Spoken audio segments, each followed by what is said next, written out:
അസ്സലാമു പുണ്യങ്ങളേറെയുള്ള വിശുദ്ധ റമദാനിൻ്റെ രാവുകളിലൂടെയാണല്ലോ നമ്മൾ കടന്നു പോകുന്നത്.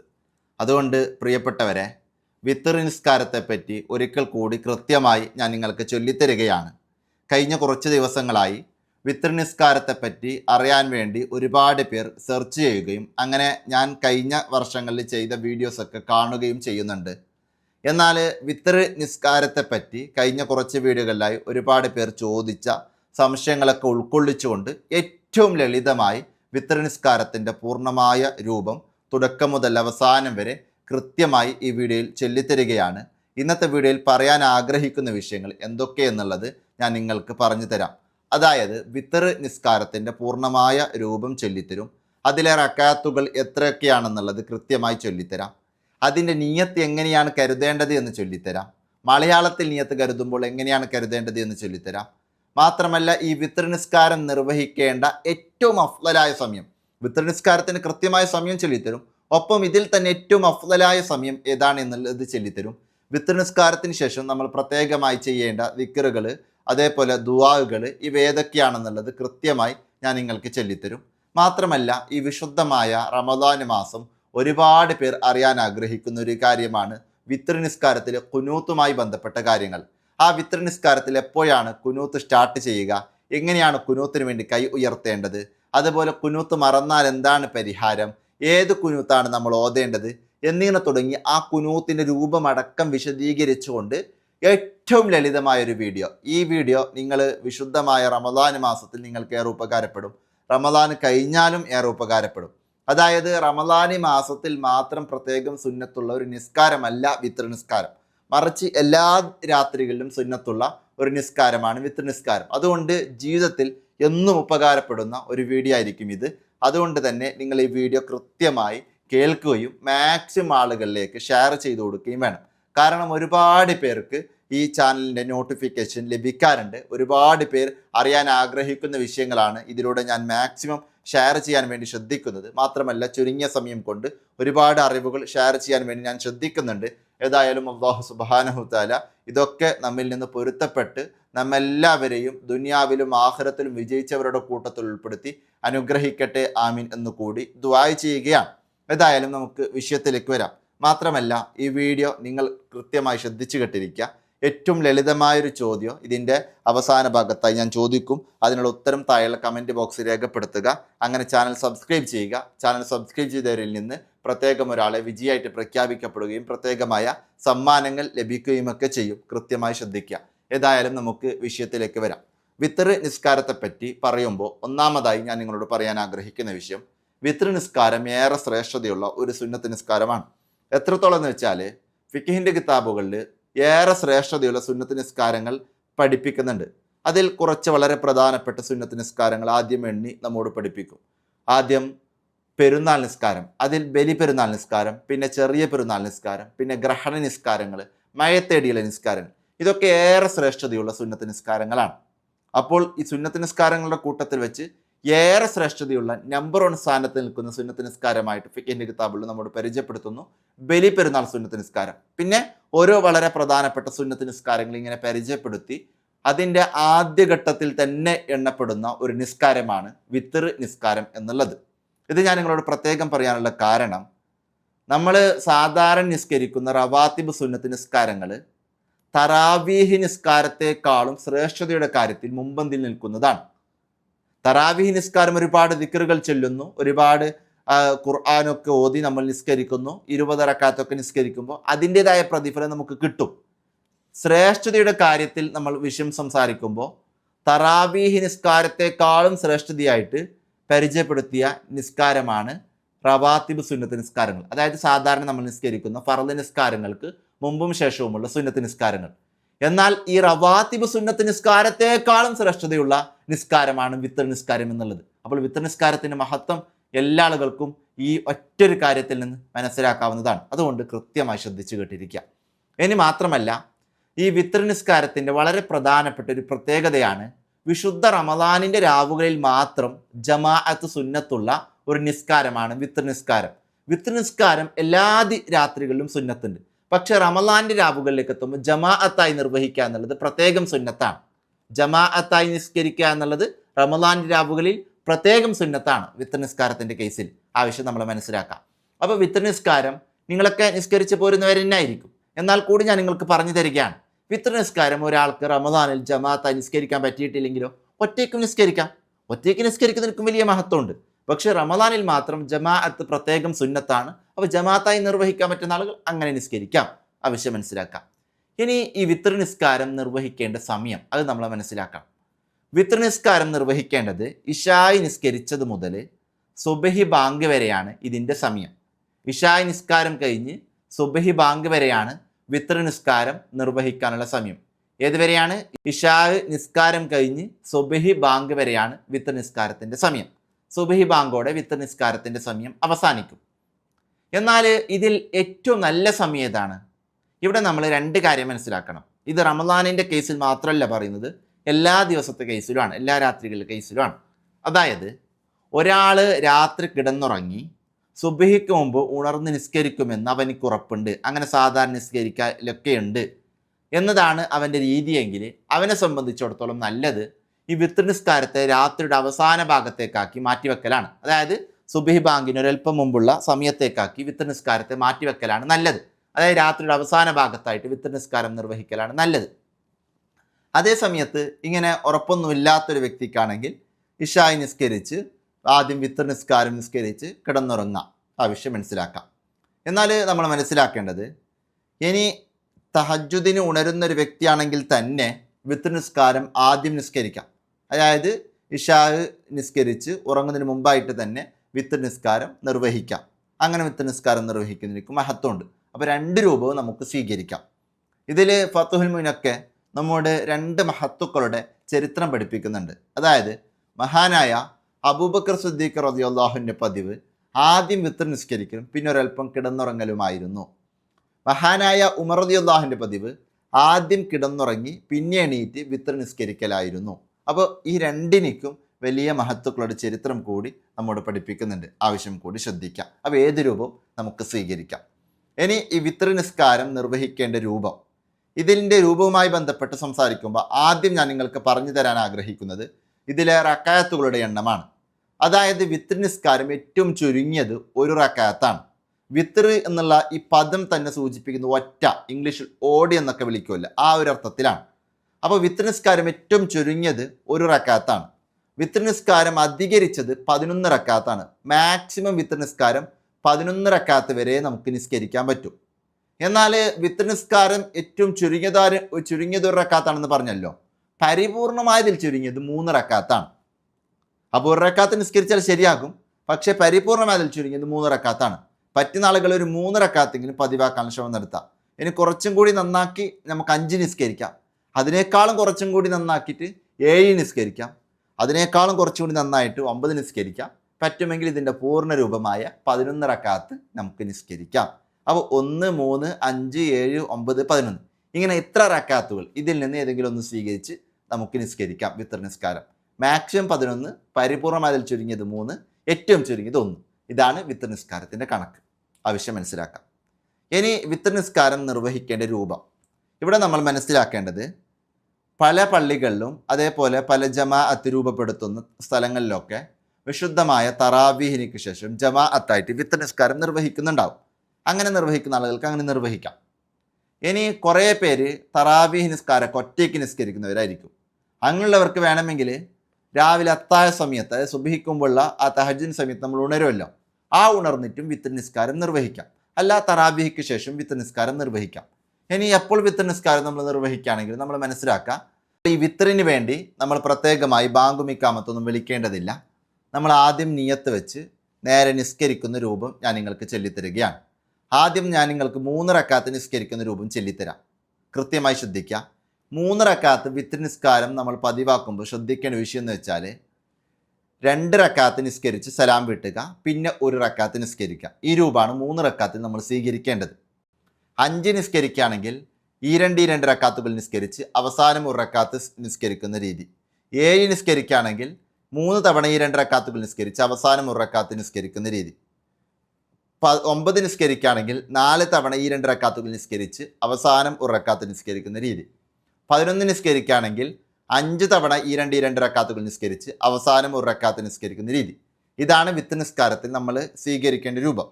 ഇനി ഒരു റക്കാത്ത് മാത്രം നിസ്കരിക്കുമ്പോൾ ഒരു റക്കാത്ത് മാത്രമായിട്ട് നിസ്കരിക്കാം. അപ്പോൾ 3 നിസ്കരിക്കുന്ന രൂപം ഞാൻ നിങ്ങൾക്ക് ചൊല്ലിത്തരികയാണ്. അങ്ങനെ ആകുമ്പോൾ ബാക്കിയെല്ലാം നിങ്ങൾക്ക് മനസ്സിലാവുമല്ലോ. അപ്പോൾ ആദ്യം നമ്മൾ നിയ്യത്ത് കരുതണം. എങ്ങനെയാണ് നിയ്യത്ത് കരുതേണ്ടത്? ഉസുല്ലി സുന്നത്തൽ വിത്രി റക്കാത്തൈനി മുത്തവജ്ജിഹൻ ലിൽ കിബ്ലത്തി ലില്ലാഹി തആല. അതായത് വിത്തറിൻ്റെ 2 റക്കാത്ത് സുന്നത്ത് നിസ്കാരം കിബിലക്ക് മുന്നിട്ട് അള്ളാഹു താലാക്ക് വേണ്ടി ഞാൻ നിസ്കരിക്കുന്നു എന്നാണ് നിയത്ത്. ഇനി റമദാനിൽ ജമാഅത്തായി നിസ്കരിക്കുമ്പോൾ ഇമാമാണെങ്കിൽ ഞാൻ ഇമാമായി നിസ്കരിക്കുന്നു എന്ന് കരുതാം. മാമൂമിങ്ങളാണെങ്കിൽ ആ നിയത്തിൽ ഞാൻ ഇമാമിനോട് കൂടെ നിസ്കരിക്കുന്നു എന്ന് കരുതാം. അതായത് വിത്തറിൻ്റെ 2 റക്കാത്ത് സുന്നത്ത് നിസ്കാരം കിബിലക്ക് മുന്നിട്ട് അള്ളാഹു താലാക്ക് വേണ്ടി ഇമാമിനോട് കൂടെ ഞാൻ നിസ്കരിക്കുന്നു എന്ന് കരുതുക. നിയത്ത് ഒരാൾക്ക് അറബിയിൽ അറിയുന്നില്ല എങ്കിൽ മലയാളത്തിൽ കരുതിയാലും മതി. നിയത്ത് മലയാളത്തിലായാലും ശരിയാകും. പറ്റുമെങ്കിൽ അറബിയിലും മലയാളത്തിലും രണ്ടിലും നമുക്ക് കരുതാവുന്നതാണ്. ശ്രദ്ധിക്കാം. അങ്ങനെ നിയത്തോടെ കൂടെ അല്ലാഹു അക്ബർ എല്ലാ നിസ്കാരത്തിലും നമ്മൾ ചെയ്യുന്ന പോലെ തക്ബീർ ചൊല്ലി കൈകെട്ടുക. ഇങ്ങനെ തക്ബീർ ചൊല്ലി കൈകെട്ടിയാൽ ഉടനെ നമ്മൾ ഓതേണ്ടത് വജ്ജഹത്തുവാണ്. വജ്ജഹത്ത് സുന്നത്താണ്. അത് സുന്നത്ത് നിസ്കാരത്തിലും വജ്ജഹത്ത് ഓതുക എന്നുള്ളത് സുന്നത്താണ്. പക്ഷേ ഈ നമ്മൾ റമദാനിലോ അല്ലാത്ത സമയങ്ങളിലോ വിത്ത് നിസ്കാരം അല്ലെങ്കിൽ മറ്റു സുന്നത്ത് നിസ്കാരങ്ങളൊക്കെ നിർവഹിക്കുമ്പോൾ നമ്മൾ സാധാരണ നിസ്കാരത്തിൽ ഓതുന്ന വജ്ജഹത്ത് വജ്ജിഹിയ അതിൻ്റെ പൂർണ്ണമായ രൂപം ഓതുന്നില്ല എങ്കിൽ അതിന് സ്ഥാനത്ത് നിൽക്കുന്ന ഏറ്റവും ഷോർട്ടായിട്ടുള്ള ദിക്റെങ്കിലും നമ്മൾ ചൊല്ലണം. ഇവിടെ നമ്മൾ മനസ്സിലാക്കുക, ഇത് വളരെ പ്രധാനപ്പെട്ടൊരു സുന്നത്തുള്ള കാര്യമാണ്. ഇനി ഈ വജ്ജഹത്ത് ഓതാതെ ഫാത്തിഹയിലേക്ക് പ്രവേശിച്ചാൽ 2ാമത് വജ്ജഹത്തിന് വേണ്ടി മടങ്ങരുത്. പറ്റുന്ന ആളുകൾ ഫർദ് നിസ്കാരത്തിലൊക്കെ നമ്മൾ ഓതുന്ന അതേ വജ്ജഹത്ത് തന്നെ ഓതുക. അതാണ് ഏറ്റവും നല്ലത്. ഇനി അത് ചെല്ലുന്നില്ല എങ്കിൽ ഈ പറയുന്ന രൂപത്തിൽ ഏറ്റവും ചെറിയ ദിക്റെങ്കിലും നമ്മൾ തക്ബീറത്തുൽ ഇഹ്റാമിനുടനെ ചെല്ലുക വജ്ജഹത്തിന് പകരമായിട്ട്. അതായത് അൽഹംദുലില്ലാഹി ഹംദൻ കസീറൻ തയ്യിബൻ മുബാറക്കൻ ഫീഹി എന്നുള്ള ഈ ദിക്റെങ്കിലും ചൊല്ലുക. ശ്രദ്ധിക്കാം. ഇങ്ങനെ നമ്മൾ വജ്ജഹത്ത് ഓതിക്കഴിഞ്ഞാൽ പിന്നെ നമ്മൾ നേരെ ഓതുക ഫാത്തിഹയാണ്. ഫാത്തിഹ സൂറത്ത് നമുക്കറിയാം നിർബന്ധമുള്ള കാര്യമാണ്. വിത്ത് നിസ്കാരത്തിൽ നമ്മൾ ഫാത്തിഹ സൂറത്ത് ഓതുക. ശേഷം നമ്മൾ സൂറത്ത് ഓതുക. ഇനി റുക്കൂ, എഴുത്തിദാല്, സുജൂദുകൾക്കിടയിൽ ഇരുത്തം, അതേപോലെ 2ാം സുജൂദ്, ഇവയൊക്കെ സാധാരണ നിസ്കാരത്തിൽ ചെയ്യുന്ന പോലെ ചെയ്യാം. സാധാരണ നിസ്കാരത്തിൽ ചൊല്ലും തസ്ബീഹ് അതേപോലെ ചെല്ലാം. ഇനി 2ാമത്തെ റക്കാത്തിലേക്ക് എത്തിയാലും അതേപോലെ ഫാത്തിഹയും ശേഷം സൂറത്ത് ഓതി റുക്കുവും എഴുത്തിദാലും സുജൂദുകൾക്കിടയിൽ ഇരുത്തും 2ാം സുജൂദൊക്കെ കഴിഞ്ഞ് അവസാനം അത്തഹിയാത്തിന് വേണ്ടി ഇരിക്കും. അത്തഹിയാത്തിന് വേണ്ടി ഇരിക്കുമ്പോൾ നമ്മൾ സലാം വീട്ടാൻ വേണ്ടിയാണ് ഇരിക്കുന്നത്. കാരണം 2 റക്കാത്ത് നിസ്കരിച്ച് സലാം വീട്ടി പിന്നെ 1 റക്കാത്ത് നിസ്കരിക്കുന്ന രൂപമാണ് നമ്മൾ സ്വീകരിക്കുന്നത്. 2 റക്കാത്തിന് വേണ്ടിയാണ് ഇപ്പോൾ നമ്മൾ നിയത്ത് കരുതിയത്. ഇനി നമ്മൾ അത്തഹിയാത്തും ശേഷമുള്ള സലാത്തും ദുആവും ചെല്ലാൻ വേണ്ടി ഇരിക്കും. അപ്പോൾ നമുക്ക് തവറുക്കിൻ്റെ ഇരുത്തം തന്നെ ഇരിക്കാം. ഇഫ്തിറാഷിൻ്റെ ഇരുത്തം ഇരുന്നാലും ശരിയാകും. പക്ഷേ ഇവിടെ നമുക്ക് തവറുക്കിൻ്റെ ഇരുത്തം തന്നെ ഇരിക്കാം. അതായത് ഇടത് ചന്തി നിലത്ത് വെച്ചുകൊണ്ടുള്ള ഇരുത്തം. ഇങ്ങനെ ഇരുന്ന് നമ്മൾ അത്തഹിയാത്തും ശേഷമുള്ള സലാത്തും ദുആവും ചൊല്ലിയിട്ട് സലാം വീട്ടാം. അങ്ങനെ സലാം വീട്ടിയാൽ മനസ്സിലാക്കുക 2 റക്കാത്ത് പൂർത്തിയായി. ഇവിടെ അത്തഹിയാത്ത് നമുക്കറിയാം അഷ്ഹദു അല്ലാ ഇലാഹ ഇല്ലല്ലാഹു വ അഷ്ഹദു അന്ന മുഹമ്മദ് റസൂലുള്ളാഹ് ഇതുവരെ പൂർണ്ണമായി തന്നെ ചൊല്ലാം. അതിനുശേഷമുള്ള സലാത്ത് നമ്മൾ ഫർദ് നിസ്കാരത്തിൽ ചൊല്ലുന്ന അവസാനത്തെ അത്തഹിയാത്തിന് ശേഷം ചൊല്ലുന്ന ഇബ്രാഹിമ സലാത്ത്. ആ ഇബ്രാഹിമ സലാത്ത് പറ്റുമെങ്കിൽ അത് തന്നെ പൂർണ്ണമായി ചൊല്ലാം. ഇനി അത് ചൊല്ലാൻ പറ്റുന്നില്ല എങ്കിൽ അതിൻ്റെ ആദ്യത്തെ 2 വരികളെങ്കിലും ചൊല്ലാം. അതായത് അല്ലാഹുമ്മ സ്വല്ലി അലാ സയ്യിദിന മുഹമ്മദിൻ വ അലാ അലി സയ്യിദിന മുഹമ്മദ് എന്നെങ്കിലും ചൊല്ലാം. കാരണം മുത്തുനബി തങ്ങളുടെ മേൽ സലാത്ത് ചെല്ലുക എന്നുള്ളത് നിർബന്ധമാണ്. അവിടുത്തെ കുടുംബത്തിന് മേൽ സലാത്ത് ചെല്ലുക എന്നുള്ളത് അബാദ സുന്നത്താണ്. അപ്പോൾ ഇത് രണ്ടും കൂടി കിട്ടാൻ വേണ്ടി അല്ലാഹുമ്മ സ്വല്ലി അലാ സയ്യിദിന മുഹമ്മദിൻ വ അലാ അലി സയ്യിദിന മുഹമ്മദ് എന്നെങ്കിലും ചൊല്ലാം. പറ്റുമെങ്കിൽ പൂർണ്ണമായി ഇബ്രാഹിമ സലാത്ത് തന്നെ ചൊല്ലാം. ഇനി അവസാനം ദുആ. ആ ദുആവും സുന്നത്താണ്, പക്ഷെ വളരെ പ്രധാനപ്പെട്ട സുന്നത്താണ്. ആ പറ്റുമെങ്കിൽ ആ ദുആന്റെ പൂർണ്ണരൂപം തന്നെ നമ്മൾ ചൊല്ലാം. ഇനി പൂർണ്ണരൂപം ചെല്ലുന്നില്ല എങ്കിൽ അതിൻ്റെ അവസാനത്തെ 3 വരികളെങ്കിലും ചൊല്ലാം. കാരണം അത് വളരെ പ്രധാനപ്പെട്ട ശ്രദ്ധിക്കേണ്ട വിഷയമാണ്. ഏതാണ്? അല്ലാഹുമ്മ ഇന്നി അഊദു ബിക മിൻ അദാബിൽ ഖബരി വമിൻ അദാബിന്നാർ വമിൻ ഫിത്നത്തുൽ മഹ്യ വൽ മമാത്തി വമിൻ ഫിത്നത്തുൽ മസീഹി ദജ്ജാൽ. യഥാർത്ഥത്തിൽ ഇവിടെ ചെയ്യുന്നത് ഖബറിൻ്റെ അദാബിൽ നിന്നും നരകത്തിൻ്റെ അദാബിൽ നിന്നും അതേപോലെ തന്നെ ജീവിതത്തിൻ്റെയും അതേപോലെ തന്നെ മരണത്തിൻ്റെയും ഫിത്തനകളെ തൊട്ടും ദജ്ജാലിൻ്റെ ഫിത്തനകളെ തൊട്ടും നമ്മൾ അള്ളാഹുവിനോട് കാവലിനെ ചോദിക്കുകയാണ്. അപ്പോൾ ഇത് വളരെ പ്രധാനപ്പെട്ട ഒരു ദിക്റാണ്, ദുആ ആണ്. ഇത് നമ്മൾ ഏതായാലും ചൊല്ലാം. അത് വളരെ പ്രധാനപ്പെട്ട വിഷയമാണ്. ഇനി ഇങ്ങനെ ചൊല്ലിക്കഴിഞ്ഞ് നമ്മൾ സലാം വീട്ടിയാൽ നമുക്ക് 2 റക്കാത്ത് പൂർത്തിയായി. പിന്നെ നമ്മൾ നേരെ ഉണരുക, 1 റക്കാത്തിന് വേണ്ടി നിയത്ത് കരുതുക. എങ്ങനെയാണ്? ഉസുല്ലി സുന്നത്തൽ വിത്രി റക്കാത്തൻ ലില്ലാഹി താല. വിത്രിൻ്റെ ഒരു റക്കാത്ത് സുന്നത്ത് നിസ്കാരം അള്ളാഹു താലാക്ക് വേണ്ടി ഞാൻ നിസ്കരിക്കുന്നു എന്ന നിയത്തോടെ കൂടെ നമ്മൾ നേരത്തെ ചെയ്ത പോലെ തക്ബീറോടെ കൂടെ നമ്മൾ കൈകെട്ടുക. എന്നിട്ട് വജ്ജഹത്ത് ഓതുക. വജ്ജഹത്ത് പൂർണ്ണമായി ചൊല്ലുന്നില്ലെങ്കിൽ നേരത്തെ പറഞ്ഞ രൂപത്തിൽ ചുരുക്കിയിട്ടെങ്കിലും ചൊല്ലുക. ശേഷം ഫാത്തിഹ ഓതുക. ശേഷം സൂറത്ത് ഓതുക. പിന്നെ റുക്കൂ, ഇത്തിദാല്, സുജൂദുകൾക്കിടയിൽ ഇരുത്തം, രണ്ടാം സുജൂദ്, ഇവയൊക്കെ കഴിഞ്ഞ് അവസാനം അത്തഹിയാത്തിനിടയിരുന്ന് അത്തഹിയാത്തും ശേഷമുള്ള സലാത്തും ദുആവും ചൊല്ലി നമുക്ക് സലാം വിട്ടാം. ഇനി ഈ ദുആ ഒന്നും പൂർണ്ണമായി ചെല്ലുന്നില്ല എങ്കിൽ ഞാൻ നേരത്തെ പറഞ്ഞ രൂപത്തിൽ ചുരുക്കിയിട്ടെങ്കിലും ചെല്ലാം. ശ്രദ്ധിക്കാം. ഇനി ഇതാണ് 3 റക്അത്ത് നിസ്കരിക്കുന്ന രൂപം. ഇവിടെ നമ്മൾ ശ്രദ്ധിക്കേണ്ട കുറച്ച് വിഷയങ്ങൾ. ഒന്ന്, ഇവിടെ നമ്മൾ ഓതേണ്ട പ്രത്യേകമായ സൂറത്തുകൾ. ഒന്നാമത്തെ റക്അത്തിൽ ഫാത്തിഹയ്ക്ക് ശേഷം സബ്ബിഹിസ്മ സൂറത്ത് ഓതുക എന്നുള്ളത് പ്രത്യേകം സുന്നത്താണ്. രണ്ടാമത്തെ റക്അത്തിൽ ഫാത്തിഹയ്ക്ക് ശേഷം കുൽ യാ അയ്യുഹൽ കാഫിറൂൻ, അതായത് സൂറത്തുൽ കാഫിറൂൻ ഓതുക എന്നുള്ളത് പ്രത്യേകം സുന്നത്താണ്. മൂന്നാമത്തെ റക്അത്തിൽ ഫാത്തിഹയ്ക്ക് ശേഷം, അതായത് അവസാനത്തെ റക്അത്തിൽ ഫാത്തിഹയ്ക്ക് ശേഷം സൂറത്തുൽ ഇഖ്ലാസ്, അതായത് കുൽ ഹുവല്ലാഹു അഹദ്, കുൽ ഔസു ബിറബ്ബിൽ ഫലഖ്, കുൽ ഔസു ബിറബ്ബിൻ നാസ്, ഈ 3 സൂറത്തും ഫാത്തിഹയ്ക്ക് ശേഷം ഈ 3 സൂറത്തും അവസാനത്തെ റക്അത്തിൽ 3 സൂറത്തും കുൽ ഹുവല്ലാഹു അഹദ്, കുൽ ഔസു ബിറബ്ബിൽ ഫലഖ്, കുൽ ഔസു ബിറബ്ബിൻ നാസ്, ഈ 3 സൂറത്ത് ഓതലും പ്രത്യേകം സുന്നത്തുള്ള വിഷയമാണ്. ഇത് പ്രത്യേകം സുന്നത്തുള്ള സൂറത്താണ്. ഒരാൾക്ക് സബ്ബിഹിസ്മ സൂറത്ത് അറിയുന്നില്ലെങ്കിലോ, അറിയുന്ന മറ്റു സൂറത്ത് ഓതി നിസ്കരിക്കാം. പക്ഷേ ഈ പറഞ്ഞത് പ്രത്യേകം സുന്നത്തുള്ള സൂറത്താണ്. ആവശ്യം പ്രത്യേകം ശ്രദ്ധിക്കാം. ഇനി നമ്മൾ മനസ്സിലാക്കേണ്ട ഒരു കാര്യം, 3ൽ കൂടുതൽ നിസ്കരിക്കുന്ന ഒരു വ്യക്തി, ഞാൻ പറഞ്ഞു ഈ 2 റക്അത്തുകളായി നിസ്കരിച്ച് അവസാനം ഒരു റക്അത്ത് നിസ്കരിക്കുന്ന രീതിയാണ് സ്വീകരിക്കേണ്ടത്. അങ്ങനെ ആവുമ്പോൾ അവനിക്ക് അവൻ്റെ അവസാനത്തെ 3 റക്അത്തിലായിട്ട് ഈ സൂറത്ത് കൊണ്ടുവരലാണ് നല്ലത്. ആവശ്യം കൂടി ശ്രദ്ധിക്കാം. ഇനി നമ്മൾ മനസ്സിലാക്കേണ്ട മറ്റൊരു വിഷയം, ഫിത്ർ നിസ്കാരത്തിലെ കുനൂത്ത്, അതായത് പതിവായ കുനൂത്ത്, അത് അബ്ആദ് സുന്നത്തിൻ്റെ കൂട്ടത്തിൽ പെട്ടതാണെന്ന് നമ്മൾ പഠിച്ചു. അങ്ങനെ വരുമ്പോൾ ഈ അബ്ആദ് സുന്നത്തിൻ്റെ കൂട്ടത്തിൽ പെടുന്ന കുനൂത്തുകൾ 2 കുനൂത്താണ്. ഒന്ന്, എല്ലാ ദിവസവും നമ്മൾ സുബ്ഹി നിസ്കാരത്തിൽ ഓതുന്ന കുനൂത്ത്. മറ്റൊന്ന്, വിശുദ്ധമായ റമദാനിൽ 2ാം പകുതിയിൽ, അതായത് 16ാമത്തെ രാവ് മുതൽ വിത്രിൻ്റെ അവസാനത്തെ റക്അത്തിൽ നമ്മൾ ഓതുന്ന കുനൂത്ത്. അപ്പോൾ നമ്മൾ വിത്ർ നിസ്കാരത്തിൽ എപ്പോഴാണ് കുനൂത്ത് ഓതേണ്ടത്? റമദാനിൻ്റെ 16ാമത്തെ രാവ് മുതൽ അവസാന രാവ് വരെയാണ്. അത് മനസ്സിലാക്കുക. അതേപോലെ ഈ കുനൂത്ത് നമ്മൾ ഓതേണ്ടത് വിത്രിൻ്റെ അവസാനത്തെ റക്അത്തിലാണ്. അത് നമ്മൾ 11 നിസ്കരിക്കുന്നവരാണെങ്കിൽ 11ാമത്തെ റക്അത്തിൽ, നമ്മൾ 3 നിസ്കരിക്കുന്നവരാണെങ്കിൽ 3ാമത്തെ റക്അത്തിൽ, അങ്ങനെ നമ്മൾ നിസ്കരിക്കുന്നതിൻ്റെ അവസാനത്തെ റക്അത്തിലാണ് ഈ കുനൂത്ത് ഓതേണ്ടത്. ആവശ്യം കൂടി മനസ്സിലാക്കാം. നമ്മൾ സാധാരണ ഇഅ്തിദാൽ ചൊല്ലുന്ന തസ്ബീഹിന് ശേഷം കുനൂത്ത് സുബ്ഹിയിൽ ഓതും. അതേപോലെ തന്നെയാണ് വിത്രിലും നമ്മൾ കുനൂത്ത് ഓതേണ്ടത്. ആവശ്യം കൂടി മനസ്സിലാക്കാം. അപ്പോൾ കുനൂത്ത് ഓതുമ്പോൾ നമ്മൾ കൈകൾ ഇങ്ങനെ ഉയർത്തിപ്പിടിക്കുക. പല ആളുകളും പല രൂപത്തിലായിട്ട് ഇങ്ങനെ കൈ പിടിക്കും. നമ്മൾ കൈ ഇങ്ങനെ, അതായത് ദുആ ചെയ്യാൻ വേണ്ടി കൈ ഉയർത്തുമല്ലോ, ആ രൂപത്തിൽ നമ്മൾ പിടിച്ചാൽ മതി.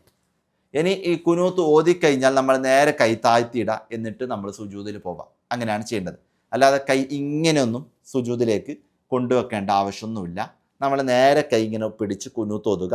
അത് കഴിഞ്ഞാൽ നേരെ കൈ താഴ്ത്തിയിടുക, എന്നിട്ട് നമ്മൾ നേരെ സുജൂദിലേക്ക് പോവുക. ഇങ്ങനെയാണ് ചെയ്യേണ്ടത്. ആവശ്യം മനസ്സിലാക്കാം.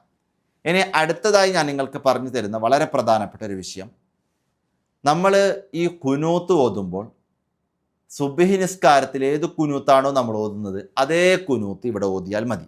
എല്ലാ ആളുകളും സ്ക്രീൻ ശ്രദ്ധിക്കുക. അതായത് ഈ സ്ക്രീനിലൂടെ കാണിച്ചു തന്നിട്ടുള്ളത് കുനൂത്താണ്. ഈ ഒറ്റയ്ക്ക് നിസ്കരിക്കുമ്പോൾ ഈ രൂപത്തിലാണ് നമ്മൾ കുനൂത്ത് ഓതേണ്ടത്. അല്ലാഹുമ്മ ഹ്ദിനി ഫീമൻ ഹദൈത് വആഫിനി ഫീമൻ ആഫൈത് വതവല്ലനി ഫീമൻ തവല്ലൈത് വബാരിക് ലി ഫീമാ അഅ്തൈത് വഖിനി ശർറ മാ ഖദൈത് ഫഇന്നക തഖ്ദി വലാ യുഖ്ദാ അലൈക് വഇന്നഹു ലാ യദില്ലു മൻ വാലൈത് വലാ യഇസ്സു മൻ ആദൈത് തബാറക്ത റബ്ബനാ വതആലൈത് ഫലക്കൽ ഹംദു അലാ മാ ഖദൈത് അസ്തഗ്ഫിറുക വഅതൂബു ഇലൈക് വസല്ലല്ലാഹു അലാ ഖൈരിൽകിഹി സയ്യിദനാ മുഹമ്മദിൻ നബിയിൽ ഉമ്മി വഅലാ ആലിഹി വസഹ്ബിഹി വസല്ലം. ശേഷം റബ്ബി ഗഫിർ വർഹം വ അൻത ഖൈറുർ റാഹിമീൻ എന്ന് ചൊല്ലുന്ന ആളുകൾക്ക് ചൊല്ലാം. ചില ആളുകൾ അങ്ങനെ ചൊല്ലാതെയും കുനൂത്ത് ഓതുന്നുണ്ടാവും. ശ്രദ്ധിക്കാം. അതേതായാലും നമുക്ക് സ്വീകരിക്കാം. ഇനി നമ്മൾ മനസ്സിലാക്കേണ്ടത്, ജമാഅത്തായി നിസ്കരിക്കുകയാണെങ്കിൽ ഇവിടെ നമ്മൾ എല്ലാവർക്കും വേണ്ടി ദുആ ചെയ്യാണ് ചെയ്യേണ്ടത്. അതായത് വഖിനി ശർറ മാ ഖദൈത് എന്നുവരെ ദുആ ആണ്. അവിടെ ജമാഅത്തായി നിസ്കരിക്കുമ്പോൾ ഇമാമ് അല്ലാഹുമ്മ ഹ്ദിനാ ഫീമൻ ഹദൈത് വആഫിനാ ഫീമൻ ആഫൈത് എന്നിങ്ങനെയാണ് ചെല്ലാം. അപ്പോൾ നമ്മളെ ഹിദായത്തിലാക്കണം, അതേപോലെ നമുക്ക് ആഫിയത്ത് നൽകണം. അതായത് എനിക്ക് എന്ന് പറയുന്നതിന് പകരം എല്ലാവർക്കും വേണ്ടി ചേർത്തിട്ടാണ് ഞാൻ എന്ന് പറയുമ്പോൾ അതിൻ്റെ അർത്ഥം വരിക. ഇനി മനസ്സിലാക്കുക. അപ്പോൾ ഇതുവരെ എല്ലാ ആളുകളും മഅ്മൂമീങ്ങൾ ആമീൻ എന്ന് പറയുകയാണ് ചെയ്യേണ്ടത്. ഇതിന് ശേഷമുള്ള വരികൾ, അതായത് ഫൈനക്ക തഖ്ദി വലായുഖ്ദാലേക്ക്, ഇതൊക്കെ അള്ളാഹുവിനെ സ്തുതിക്കുന്ന വരികളാണ്. ഇവിടെ നമ്മൾ ചെയ്യേണ്ടത് അള്ളാഹുവിനെ പുകഴ്ത്തുന്ന വരികളാണ്. ഇവിടെ നമ്മൾ ചെയ്യേണ്ടത് ഇമാമ് ഇത് ഓതുമ്പോൾ ഇമാമ് അതേ രൂപത്തിൽ ഓതിപ്പോവുക, മഅ്മൂമീങ്ങളാണെങ്കിൽ ഇത് പതുക്കെ ഇതേപോലെ ചൊല്ലിപ്പോവുക. അങ്ങനെയാണ് ചെയ്യേണ്ടത്. പതുക്കെയാണ് മഅ്മൂമീങ്ങൾ ചെല്ലേണ്ടത്. ഇനി അവസാനം സലാത്ത് ചൊല്ലുമ്പോൾ അവിടെയും ആമീൻ എന്ന് പറയാം. ആവശ്യം ശ്രദ്ധിക്കാം. ഇനി കുനൂത്ത് മറന്ന് ഒരാൾ സുജൂദിലെത്തിയാൽ, അതായത് ഒറ്റയ്ക്ക് നിസ്കരിക്കുന്ന വ്യക്തിയുടെ കേസാണ് പറയുന്നത്. കുനൂത്ത് മറന്ന് സുജൂദിലേക്ക് കുനിഞ്ഞാൽ, അങ്ങനെ സുജൂദിലേക്ക് കുനിഞ്ഞ് റുക്കോയിൻ്റെ ആ പരിധി വിട്ട് കടന്നു എങ്കിൽ രണ്ടാമത് അവൻ കുനൂത്തിന് വേണ്ടി മടങ്ങരുത്. ആവശ്യം മനസ്സിലാക്കാം. രണ്ടാമത് കുനൂത്തിന് വേണ്ടി മടങ്ങരുത്. സുജൂദും അതേപോലെ സുജൂദുകൾക്കിടയിൽ ഇരുത്തും, രണ്ടാം സുജൂദും പിന്നീട് അത്തഹിയാത്തും ഷിംല സലാത്തും ദുആവും ഒക്കെ സാധാരണ നമ്മൾ ചൊല്ലുന്നത് പോലെ ചെല്ലാം. ഇനി സലാമിന് ഒരല്പം മുമ്പായിട്ട്, അതായത് അത്തഹിയാത്തും ഷിംല സലാത്തും ദുആവും ചൊല്ലിയിട്ട് സലാമിന് ഒരല്പം മുമ്പായിട്ട് സഹബിൻ്റെ സുജൂദ് ചെയ്യുക എന്നുള്ള സുന്നത്താണ്. ആർക്ക്? ഈ കുനൂത്ത് മറന്ന വ്യക്തിക്ക്. അങ്ങനെയാകുമ്പോൾ അത്തഹിയാത്തും ഷിംല സലാത്തും ദുആവും ചൊല്ലിയിട്ട് മനസ്സിൽ കരുതുക, ഞാൻ സഹബിൻ്റെ സുജൂദ് ചെയ്യുന്നു എന്ന് മനസ്സിൽ കരുതുക. വായിൽ പറയാൻ പാടില്ല, മനസ്സിൽ കരുതുക. എന്നിട്ട് നേരെ സുജൂദിലേക്ക് പോവുക. നിസ്കാരത്തിൽ 2 സുജൂദ് ചെയ്യുമല്ലോ, അതേപോലെയാണ്. ആദ്യം നമ്മൾ തക്ബീർ ചൊല്ലി സുജൂദിലേക്ക് പോകുന്നു. ആ സുജൂദിൽ നിസ്കാരത്തിൽ ചൊല്ലേണ്ട അതേ തസ്ബീഹ് നമ്മൾ ചൊല്ലുന്നു. പിന്നെ നേരെ ഇരുത്തത്തിലേക്ക് വരുന്നു. ഇരുത്തത്തിൽ സുജൂദുകൾക്കിടയിൽ ഇരുത്തത്തിൽ ചൊല്ലേണ്ട തസ്ബീഹ് ചൊല്ലുന്നു. രണ്ടാമത് നേരെ സുജൂദിലേക്ക് പോകുന്നു. ആ നിസ്കാരത്തിൽ നമ്മൾ ചൊല്ലുന്ന അതേ തസ്ബീഹ് അവിടെ രണ്ടാം സുജൂദിലും ചൊല്ലുന്നു. എന്നിട്ട് നമ്മൾ നേരെ ഇരുത്തത്തിലേക്ക് വന്ന് സലാം വീട്ടുന്നു. ഇങ്ങനെയാണ് സഹബിൻ്റെ സുജൂദ് ചെയ്യുന്ന ഒരു വ്യക്തി ചെയ്യേണ്ടത്. എന്നാൽ നമ്മൾ മനസ്സിലാക്കേണ്ടത്, ഒരാൾ കുനൂത്ത് മറന്നു, സഹബിൻ്റെ സുജൂദും മറന്നു, അങ്ങനെ സലാം വീട്ടിക്ക് കഴിഞ്ഞ് പള്ളിയിൽ നിന്ന് നിസ്കരിച്ചിട്ടാണെങ്കിൽ വീട്ടിലെത്തുമ്പോൾ ഓർമ്മയായി, അല്ലെങ്കിൽ കുറേ കഴിഞ്ഞ് ഓർമ്മ ആവാണ്, കുനൂത്തും ഓതിയിട്ടില്ല, സഹബിൻ്റെ സുജൂദും ചെയ്തിട്ടില്ല എന്ന്. അങ്ങനെ ഒരുപാട് സമയം കഴിഞ്ഞിട്ട് ഒരാൾക്ക് ഓർമ്മ വന്നാൽ കുഴപ്പമില്ല, 2 ചെയ്തില്ല എങ്കിലും ശരിയാകും.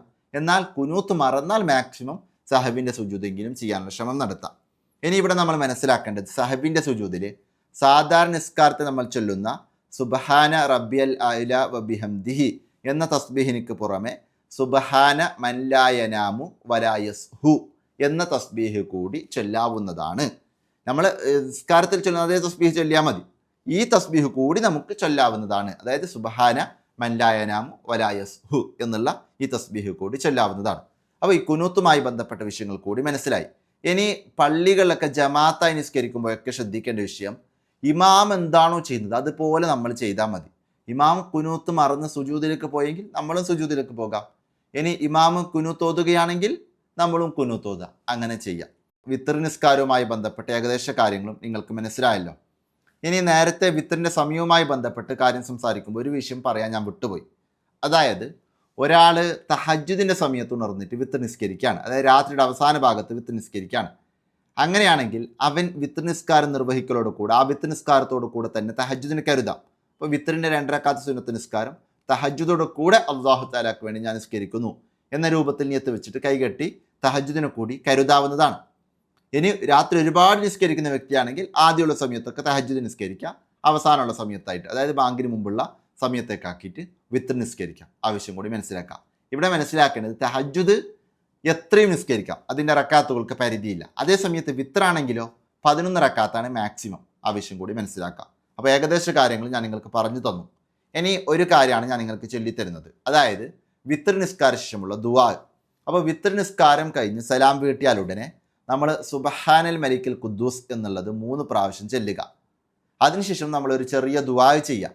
ദുആ ചെയ്യുമ്പോൾ ഹംദും സലാത്തൊക്കെ പറഞ്ഞിട്ട് തന്നെ ദുആ ചെയ്യാം. ഇനി ഈ സുബ്ഹാനൽ മലിക്കുൽ ഖുദ്ദൂസ് എന്നുള്ളത് പറയുമ്പോൾ ശ്രദ്ധിക്കേണ്ടത്, മൂന്നാമത്തത് ഒരല്പം ഉറക്കിയായിട്ട് ചൊല്ലാം. ആവശ്യം കൂടി മനസ്സിലാക്കാം. ഇനി ഇത് ചൊല്ലിക്കഴിഞ്ഞാൽ നമ്മൾ ദുആ ചെയ്യാം.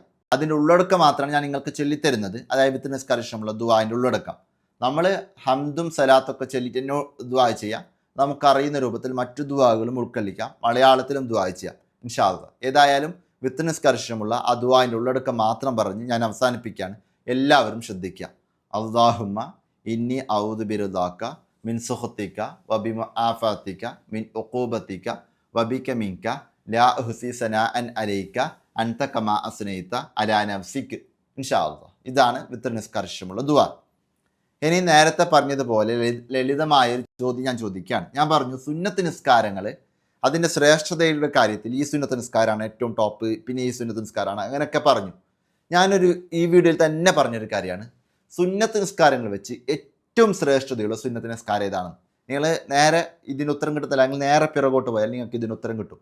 ചോദ്യം ഇതാണ്, സുന്നത്ത് നിസ്കാരങ്ങൾ വെച്ച് ഏറെ ശ്രേഷ്ഠതയുള്ള ഒന്നാം സ്ഥാനത്ത്, ശ്രേഷ്ഠതയുടെ കാര്യത്തിൽ ഒന്നാം സ്ഥാനത്ത് നിൽക്കുന്ന സുന്നത്ത് നിസ്കാരം ഏതാണ്? താഴെ കമൻറ്റ് ചെയ്യുക. ഒപ്പം നിങ്ങളുടെ മറ്റഭിപ്രായങ്ങളും സംശയങ്ങളൊക്കെ അറിയിക്കാവുന്നതാണ്. അല്ലാഹു സുബ്ഹാനഹു തആല അവൻ പൊരുത്തപ്പെട്ടവരുടെ കൂട്ടത്തിൽ നമ്മെല്ലാവരെയും ഉൾപ്പെടുത്തി അനുഗ്രഹിക്കട്ടെ. ആമീൻ എന്ന് ദുആ ചെയ്തുകൊണ്ട് ചാനൽ സബ്സ്ക്രൈബ് ചെയ്യാൻ മറക്കരുത്. മാക്സിമം ആളുകളിലേക്ക് ഈ വീഡിയോ ഷെയർ ചെയ്യാൻ കൂടി ശ്രമിക്കുക. ഇൻഷാ അല്ലാഹ്. എല്ലാവരോടും ദുആ വസിയത്തോടെ ഞാൻ അവസാനിപ്പിക്കുന്നു. അസ്സലാമു അലൈക്കും.